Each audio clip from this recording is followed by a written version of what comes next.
Alain Soral s'enfuit en Russie pour éviter de faire de la prison ferme en Suisse, sachant qu'il s'était déjà enfui en Suisse pour éviter de faire de la prison ferme en France. Voilà.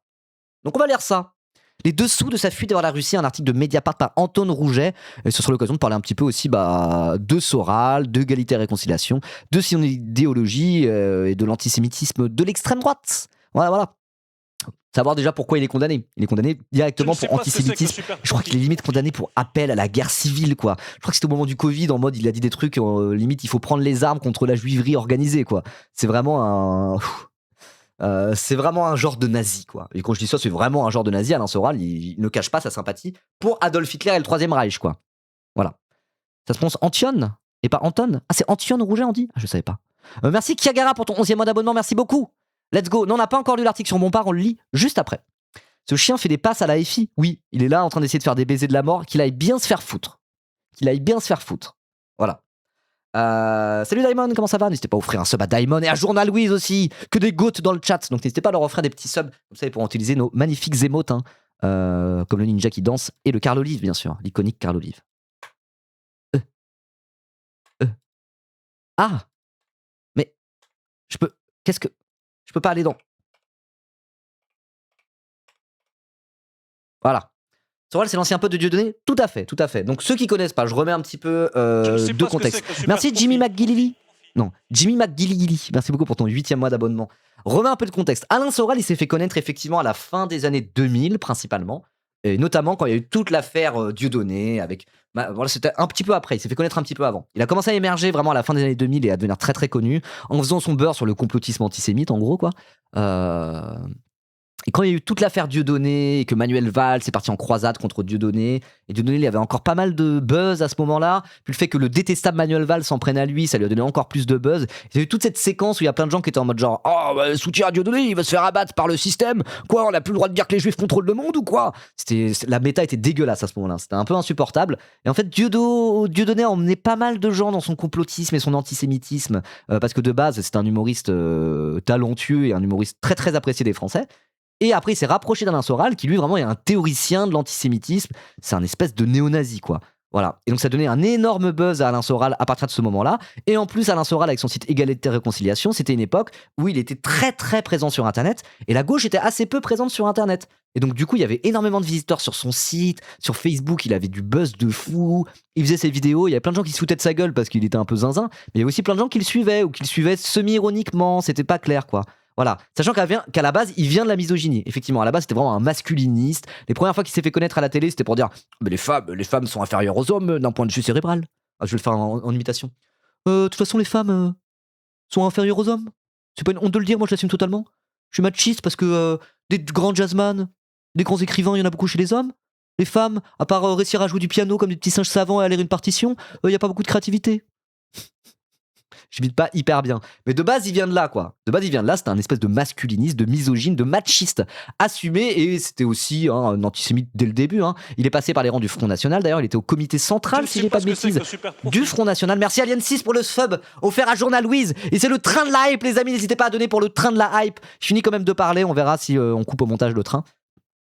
Ouais, un mec bien sous tout rapport. Non, c'est vraiment une ordure, quoi. C'est un masculiniste. Nationaliste d'extrême droite, complotiste, antisémite, anti-protestant aussi, figurez-vous. Voilà, c'est vraiment une espèce de. C'est un type d'extrême droite bien particulier et il a eu quand même un buzz de fou à un moment donné, notamment grâce à Dieudonné. Voilà. Mais en fait, depuis, il a un peu perdu. Je ne sais pas ce que c'est que le super Il y a profit. eu comme une assez grosse perte de vitesse autour d'Alain Soral. Merci beaucoup, Asmegaswa, pour le sub offert à Diamond. Let's go. Et il y a eu une beaucoup de perte de vitesse, et notamment aussi parce qu'il y a plein de gens, notamment un certain Usul, qui ont commencé à arriver sur Internet, produire du contenu de gauche carré, solide, etc. Et voilà, il y a un moment donné, vraiment, en contenu politique, un peu, pas cool entre guillemets, mais des gens qui avaient investi Internet, qui faisaient des vidéos, parce que c'est quelqu'un qui est assez charismatique, Alain Soral, il est absolument détestable, mais c'est quelqu'un qui a un espèce de pouvoir d'attraction, parce qu'il parle bien, il se fait un peu passer pour un intellectuel. Bon, après, quand tu connais bien le personnage, il trompe personne en vérité, il est beaucoup moins intelligent et stylé qu'il veut le faire croire. Mais il a une espèce de pouvoir d'attraction, en particulier auprès des hommes, on va pas se mentir, il a peu de femmes, et c'était dans les milieux très très masculins, il avait du succès. Mais il a un certain charisme, une certaine gouaille, une certaine manière de parler qui faisait qu'il avait un succès de fou, quoi. Et en fait, il a perdu en vitesse parce que les gens ont commencé à se rendre compte qu'il était de plus en plus zinzin. En plus, Dieudonné, il s'est enfoncé dans les trucs antisémites de pourris et dans des arnaques de sa communauté où il a commencé à arnaquer tout le monde et à faire le boutiquier tout pourri, là. Donc, là, ils ont été en perte de vitesse et en même temps, il y a une gauche solide, carrée et un peu stylée qui a commencé à émerger sur Internet avec tout un tas de créateurs de contenu, etc. Donc, du coup, il a eu une énorme perte de vitesse. Et ensuite, Alain Soral a enchaîné les déconvenus judiciaires, les procès perdus, et notamment pour incitation à la haine raciale et pour antisémitisme, etc., etc., etc. Donc voilà, pour ceux qui connaissaient pas trop Alain Soral, un peu de contexte, on va dire. Et donc maintenant, il se trouve qu'il a été condamné en France, il s'est barré en Suisse, il a été condamné en Suisse, et là, il se barre en Russie pour se réfugier. Et ça va être l'occasion de parler comment l'extrême droite française et l'extrême droite de manière générale, en tout cas l'extrême droite européenne, et l'extrême droite l'extrême droite masculiniste, antisémite, suprémaciste blanche, tout ce que vous voulez, ils ont un lien d'âme avec la Russie, ils aiment bien Poutine, quoi. Ils aiment bien Poutine, et quand ça chauffe pour eux, parce qu'ils ont des risques d'aller en tôle ou ce genre de choses, ils aiment bien fuir en Russie, figurez-vous. Tiens. Donc ça sera l'occasion aussi de parler des liens entre la Russie, en tout cas le poutinisme, on va dire, et l'extrême droite européenne et française. Voilà. En tout cas, train de la hype, n'hésitez pas à donner pour le train de la hype, je pense qu'on va quand même lire l'article bien tranquillement, on va pas faire de train de la hype séparé. J'ai envie d'enchaîner aujourd'hui, j'ai la flemme de faire trop d'appels aux dons. En tout cas, voilà, n'hésitez pas à donner pour le train de la hype, encore 4 abonnements pour passer au niveau suivant, donc n'hésitez pas, et je vous rappelle que pour 4 subs achetés, le 5e est offert bien sûr, donc n'hésitez pas à offrir des subs en masse pour me soutenir. Si on peut atteindre les 800 subs aujourd'hui, franchement ça serait incroyable, il en manque 33. Voilà, allez, let's go, on lit l'article. Attendez, clac et clac. Donc, Alain Soral, les dessous de sa fuite par la Russie.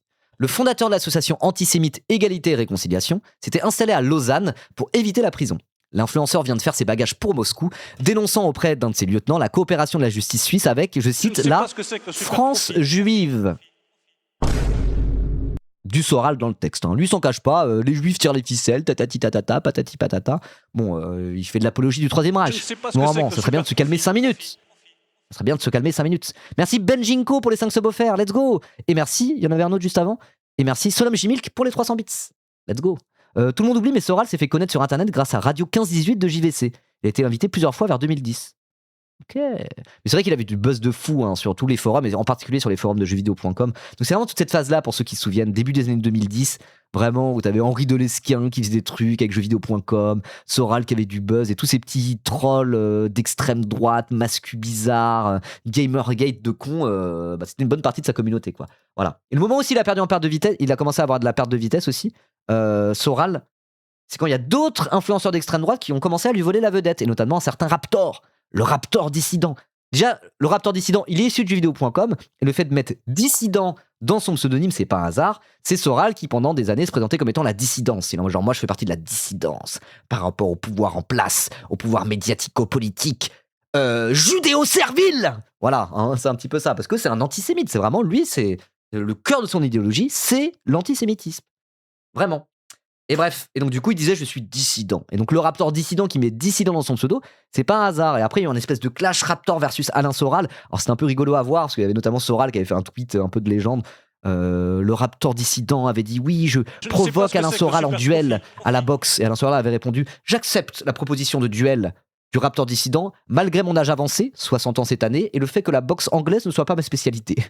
C'est devenu un mème derrière. Vous voyez, mais c'est aussi fait voler un peu la vedette par les Raptors dissidents, par les Marceau et compagnie qui ont émergé un peu à cette période-là aussi, quoi. Voilà. Tout à fait. Même si la boxe n'est pas ma spécialité, voilà, pour tous ceux qui se souviennent. Mais bref, maintenant c'est fini tout ça. C'était avant. Maintenant il fuit vers la Russie parce qu'il va finir en tôle. Et bah, bien fait pour toi. Voilà. Alain Soral ne se rendra pas le 18 mars dans le bureau du procureur général du canton de Vaud, Eric Kaltenrieder. Depuis qu'il a reçu sa convocation du magistrat suisse, signe d'une accélération des procédures à son égard dans le pays où il s'était exilé en 2020 pour échapper à la prison en France, le militant d'extrême droite a en effet décidé de fuir précipitamment en Russie. Merci Fait de Papier 29, merci beaucoup pour les 5e mois d'abonnement. Plus qu'un sub pour passer au niveau suivant. Let's go, on fait le train de l'hype. Quelques jours avant son départ pour Moscou, organisé à la hâte, le fondateur du groupe Égalité et Réconciliation, EER pour les intimes, ancien allié de Marine Le Pen, a dénoncé la coopération de la justice helvète avec, je cite, la France juive, d'après un message adressé à un membre de son équipe que Mediapart a pu consulter. Voilà. Donc c'est lui, hein, Soral, pour ceux qui connaissent pas. Bon, ça se voit pas, mais il est chauve, hein, c'est un des chauves les iconiques de l'internet français. Non, je rigole, c'est pas très drôle. Donc là, il est là, en Russie, à être en mode let's go, trop bien la Russie. Voilà, des petites images de Poutine et compagnie. Merci Victor Lafrite pour ton 19e mois. Plat du pied, petit filet. Let's go. Plus que 6 subs pour passer au niveau suivant du train. Multicondamné pour ses propos négationnistes, racistes et homophobes, et désormais isolé sur la scène politique, Alain Soral a été reconnu coupable par le tribunal judiciaire de Paris jeudi 26 février d'association de malfaiteurs dans une nouvelle affaire relative à la diffusion de messages faisant l'apologie du terrorisme sur un canal Telegram. Axe de la résistance, en lien avec une ressortissante iranienne, soutien du régime. Ok. Je ne sais pas ce que c'est que le super profit. Merci Monsieur Lilmo pour ton 18e mois d'abonnement, merci beaucoup. Absent lors du procès, l'influenceur de 67 ans, putain 67 ans, a écopé de 2 ans d'emprisonnement ferme avec délivrance d'un mandat d'arrêt. Donc délivrance d'un mandat d'arrêt, c'est même si tu fais appel, on vient te chercher et dans tous les cas, en attendant l'appel, t'es en prison quoi. Au même moment, l'étau judiciaire s'est aussi resserré sur Alain Soral en Suisse. Une enquête pénale ouverte contre lui en 2024 à la suite d'une dénonciation de la coordination intercommunautaire contre l'antisémitisme et la diffamation, la CICAD, a été élargie au cours du mois de février à d'autres faits, notamment dénoncés par les autorités françaises, a confirmé le parquet du canton de Vaud à Mediapart. La Suisse opère aussi dans le cadre d'une délégation de poursuite pénale, un mécanisme de coopération internationale activé par Paris. Ok, donc c'est un peu technique, mais en gros, voilà, condamné en France, la condamnation a fini par suivre un petit peu en Suisse, où au final, bah voilà, il se cache ensuite, ça ne marche plus pour lui, il va devoir se barrer en Russie, quoi, tout simplement. Donc, conscient de la menace représentée par cette accélération des poursuites, Alain Soral a décidé de s'échapper en Russie, où il a pu retrouver son ami Alexandre Douguine, idéologue ultranationaliste qu'il côtoie depuis plus d'une décennie, partageant sa théorie du néo-eurasisme. Je connais pas ça, le néo-eurasisme. Vous connaissez vous en avez entendu parler du néo-eurasisme? C'est pour dire quoi? Qu'il y a une civilisation eurasienne supérieure? J'imagine que c'est un truc un peu comme ça, non? Intellectuel russe influent et figure clé du néo-eurasisme, Alexandre Douguine prône une alliance entre la Russie et les anciennes républiques soviétiques contre l'Occident. Ah non, contre l'Occident. Son aura, bien que limitée politiquement, a marqué des courants conservateurs et nationalistes en Russie et certains cercles du proche pouvoir. Ça doit être en mode l'Europe blanche et la Russie. Bah non, du coup, c'est plus en mode l'Europe occidentale est décadente car aux mains de la juiverie mondiale organisée. J'imagine que c'est ça parce qu'il est proche de Soral. Et donc, du coup, face à ces woke dégénérés, il faut un axe d'alliance entre la Russie et les anciennes républiques soviétiques pour se battre contre l'idéologie judéo-wokiste. Je pense que c'est plus ça. Salut Krone, comment ça va? Ça fait un petit moment. Mais merci Lala du 25 pour le 31e mois. Merci beaucoup pour ton soutien sans faille. Let's go. C'est ça? Ouais, c'est ça le néo-eurasisme? Je pensais ça. Hein. Je pensais ça. Hein. Ok. Ça marche. Alors... Oui, donc au cœur des relations politiques mais aussi matérielles contre l'extrême droite et le pouvoir russe. Attendez. Au cœur des relations politiques mais aussi matérielles entre l'extrême droite et le pouvoir russe, je me disais aussi, Alain Soral a affirmé lors d'une conférence à Moscou en mai 2025 que je cite, Vladimir Poutine serait, dans l'époque actuelle et à venir, le catchon qui permettrait d'empêcher le triomphe définitif du mal, comme l'a rapporté Radio France. C'est quoi un catéchon? Putain, je connais rien. Le catchon selon Carl Schmitt de Rome à la fin du monde. Vous connaissez tous ces mots-là? Putain, il y a tout un lore d'extrême droite que je connais pas en fait. Le catchon selon Carl Schmitt de Rome à la fin du monde. Le retour du Christ sur terre. La parousie ne surviendra pas tant que le catéchon, cette figure qui retient le déchaînement du mal, agira efficacement. C'est ce qu'affirme l'apôtre Paul dans sa seconde épître aux Thessaloniciens. Si le texte biblique continue de faire débat chez les théologiens, certains pensent avoir identifié cette mystérieuse figure. C'est une espèce d'accélérationnisme suprémaciste catholique bizarre. Vous connaissez ce lore-là? Trop bizarre. Hein. Relire la Bible, ouais, moi je comprends que dalle là. Là j'avoue, j'ai pas du tout. Par contre, il y a un truc que je comprends pas, c'est comment ça se fait que le train de la hype va s'écrouler là. Il vous reste 45 secondes les amis pour tenter d'atteindre le niveau 6 du train de la hype bien sûr. Encore 4 abonnements, donc là il suffit que quelqu'un offre 5 subs et puis c'est bon, c'est plié. Voilà, je dis ça à tout hasard. Hein. Ça se propose catéchone, ok. Ouais, le catéchone, Chapoutot utilise ce terme, d'accord. Ouais. Ça ressemble au délire d'Armageddon et de l'entourage de Trump. Oui, ça fait ça. C'est un peu une espèce de truc messianique, quoi. C'est que pour le retour du Christ sur Terre, il y a un catéchone, une figure qui retient le déchaînement du mal. Donc il faut que cette figure qui retient le déchaînement du mal s'en aille pour que ça soit un début d'apocalypse et que là, le Christ peut revenir sur Terre. C'est un truc un peu comme ça. Waouh. Vraiment, hein, le lore de facho avancé, quoi. C'est grave. Hein. Merci Sodome Chimique pour les 200 bits. Merci Francis au stream pour le 6e mois d'abonnement. Et merci Foutraque la pugnace pour les 5 subs offerts. Trop bien. Trop bien. Et ben encore 5 abonnements et on passe au niveau suivant. N'hésitez pas, on continue l'effort de guerre, les amis. On continue l'effort de guerre. Et moi, je vais continuer l'article sur Soral. Ok, bah je connaissais pas cette histoire de Catecon. Merci Miss Sunny pour les 5 subs offerts. Incroyable. Allez, on continue l'article. Donc, Vladimir Poutine serait dans l'époque actuelle à venir le Catecon qui permettrait d'empêcher le triomphe définitif du mal, comme l'a rapporté Radio France. Donc le mal étant, j'imagine, la société judéo-wokiste de l'Europe occidentale et des États-Unis d'Amérique, contrôlés par Israël. J'imagine que c'est ça, plus ou moins. Et donc Poutine, c'est leur héros parce qu'ils luttent contre ça. J'imagine que... J'ai pas bien compris cette histoire de Catecon, mais en gros c'est ça, quoi. Ok. Régulièrement invité dans les médias russes et proche de l'homme d'affaires Xavier Moreau, un ancien parachutiste basé à Moscou depuis 2000 ayant joué un rôle pivot dans les connexions avec l'extrême droite hexagonale, le militant français avait demandé à ses troupes de faire des vidéos de propagande de soutien au président russe après le début de l'invasion en Ukraine en 2022, d'après les informations de Mediapart. Ok. Dans les mois suivants, le début de la guerre, les antennes locales d'égalité et réconciliation ont été vivement incitées à organiser des happenings de soutien au Kremlin devant des lieux symboliques de leur ville. Bravo à la section Pays de la Loire, félicitait le 31 octobre 2022 un dirigeant d'égalité et réconciliation après le tournage par 9 militants d'une vidéo à Nantes, destinée au peuple russe ainsi qu'à son président, Vladimir Poutine. Pour ceux qui en a quelque chose à foutre, Poutine, des vidéos de 4 militants pourris d'égalité et réconciliation à Nantes, ça m'étonnerait même pas que égalité et réconciliation suce à perte, hein. Ça m'étonnerait pas. Aïe. 10 subs en tout cas pour tenter d'atteindre le niveau suivant du train de la hype. Je le redis. Voilà. Désolé hein, pour ceux qui regardent la VOD. C'est pour ça que d'habitude je coupe les trains de live dans la VOD, parce que du coup ça m'interrompt un peu toutes les 5 minutes, quoi. Mais là j'ai décidé de le faire comme ça. Désolé pour ceux qui regardent la VOD YouTube. Voilà. J'espère que c'est quand même intéressant. Ok. Donc, dans les mois suivant le début de la guerre, les antennes locales d'égalité et réconciliation ont été vivement incitées à organiser des... Mais j'ai déjà dit ça.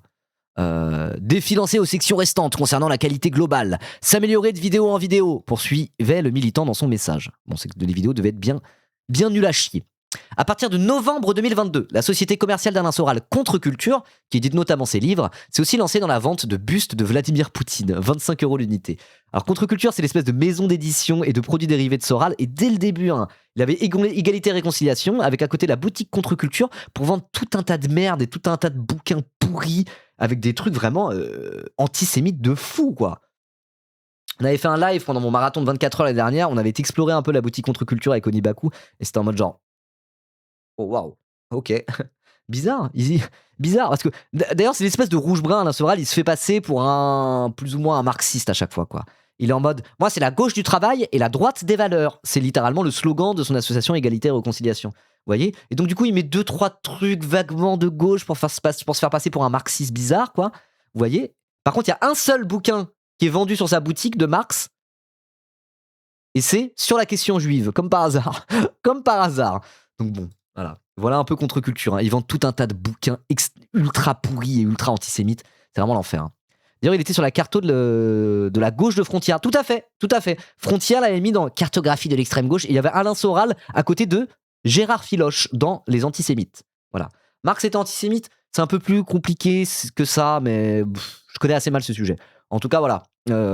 Soral, il y a un seul truc par rapport à Marx qu'il aime bien, c'est qu'on y parle des juifs, quoi. Étrange.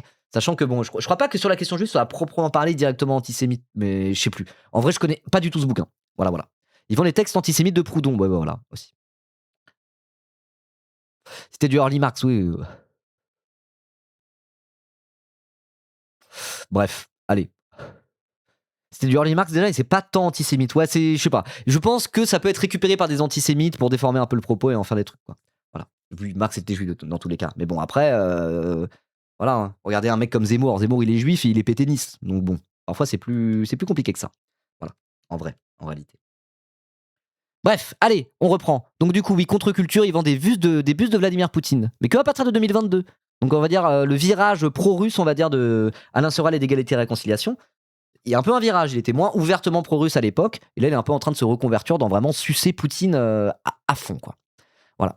avant de produire des bustes similaires représentant Alain Soral en personne l'année suivante pour 10 € de plus que pour le dirigeant russe, 35 € l'unité, dans le but de renflouer les caisses d'une organisation en perte de vitesse et de maintenir le train de vie de son fondateur. Aïe aïe aïe aïe aïe aïe aïe aïe. Après avoir connu son apogée autour des années 2010, époque où il a tiré des bataillons entiers de militants du Front National, après avoir été membre du comité central du parti de 2007 à 2009 d'ailleurs, il vendait des dizaines de milliers de livres et diffusait régulièrement son discours confusionniste à la télévision. Notamment chez Ardisson, il a été invité plusieurs fois chez Ardisson, parce que ça buzz d'inviter un mec comme Soral. Voilà, Ardisson à l'époque il s'en battait les couilles. Il était prêt à inviter des espèces de néo-nazis juste pour le buzz, tout pour le buzz. Voilà. Merci en tout cas pour le train de hype, 27 subs, 500 bits, c'est très bien. Merci beaucoup. Ok. Donc du coup, son discours était régulièrement diffusé à la télévision, et ensuite le fondateur d'Égalité et Réconciliation a considérablement perdu en influence, un peu pour les raisons que j'ai dit au début de la séquence. Hier capable d'attirer des profils éloignés de la politique, son organisation est aujourd'hui circonscrite à un noyau de quelques dizaines d'adhérents et quasi intégralement tournée vers la recherche de fonds. Pour la première fois en 2025, le festival annuel d'Égalité et Réconciliation avait été redimensionné pour rogner dans les coûts. Voilà. Donc bon, Alain Soral, il est déjà finito depuis un petit moment, mais là, il est obligé carrément de se barrer en Russie pour fuir la justice. Et bah très bien, casse-toi en fait. Casse-toi. Personne ne t'aime. Parce qu'à un moment donné, je me disais, avec le 7 octobre, avec l'affaire Epstein, est-ce que ça va pas redonner du gaz à les Dieudonné, Soral et compagnie? Est-ce que tous ces complotistes antisémites vont pas se profiter de toute cette histoire pour tenter d'attirer dans leur giron tout un tas de gens, ce qui a été historiquement aussi la stratégie d'Alain Soral, quoi. Vous allez voir des gens être en mode genre, ah, vous aimez pas Israël à cause de Gaza, et la Cisjordanie, la colonisation de la Palestine? Moi aussi, c'est super. Allez, venez chez Égalité et Réconciliation. Je vais vous expliquer que le problème, c'est que les Juifs, organisés mondialement, tirent les ficelles pour détruire les nations. Ça a toujours été sa stratégie à Soral, d'aller d'aller parasiter aussi. C'était pas sa seule stratégie, mais c'était une de ses grosses stratégies, c'était d'aller parasiter les milieux antisionistes, d'aller parasiter la lutte pour la pro-palestinienne, pour aller mettre ses sales idées complotistes antisémites dans des gens qui étaient peut-être un peu plus sensibles à cette lecture-là, en tout cas. Voilà, enfin, vous voyez ce que je veux dire. C'est resté conscrit à Twitter, en vrai. Alain Soral? Ah non, tu veux dire sur le retour un peu de l'idéologie diodo-soralienne après le 7 octobre et après l'affaire Epstein? Ouais. Bon, au final, ça prend pas tant que ça. Un petit peu. Un petit peu. Il y a eu 2-3 trucs. Avec Dieudonné, à la limite, il y a eu 2-3 trucs où il tente un peu un comeback là-dessus. Il y a peut-être un petit regain de popularité. Ou juste des gens qui sont en mode genre, bah du coup, au final, Dieudonné, à l'époque, il a été victime de ça aussi. Il a été victime de l'instrumentalisation. Oui, il a surtout été très antisémite en réalité. Voilà. Donc en vrai, il a pas tant fait de comeback. En tout cas, force est de constater qu'Alain Soral, ça lui a pas redonné un gros coup de boost tant que ça. Il est toujours autant en perte de vitesse. Il est obligé de se barrer en Russie. Bah, casse-toi, quoi. Voilà. Après, je sais pas dans quelle mesure le complotisme antisémite a repris un peu du poil de la bête suite à toutes ces histoires, parce qu'il y a des sales connards qui veulent parasiter la lutte pro-palestinienne. Peut-être un peu, mais je pense que ça se fait pas ça se fait pas vraiment autour d'Alain Soral, qui est vraiment un peu finito. En même temps, il est vieux, il a 67 ans, donc voilà. Ok. Bon, bah intéressant cet article. En conclusion, je dirais quoi? Je dirais Nick Soral, tiens, allez, tu vas finir en tôle, sale con, bien fait pour toi, nique ta mère. Pardon. Bon, ça, on peut le dire, c'est Soral. Voilà. Moi, c'est le genre de gars qui ont tellement empoisonné l'esprit de certains camarades à moi pendant le début des années 2010, là. Voir le downfall comme ça, je suis en mode genre, c'est bien quand même. Ça fait plaisir. Ça fait plaisir. Parfois, je suis en mode genre, la méta est affreuse en ce moment. Oui, c'est vrai. Mais alors, la méta, début année 2010, quoi. On fallait être en mode genre, non, mais en vrai, c'était horrible. C'était vraiment horrible. C'était vraiment horrible. Donc, très bien. Super. Allez. Alors, Soral, c'est ciao.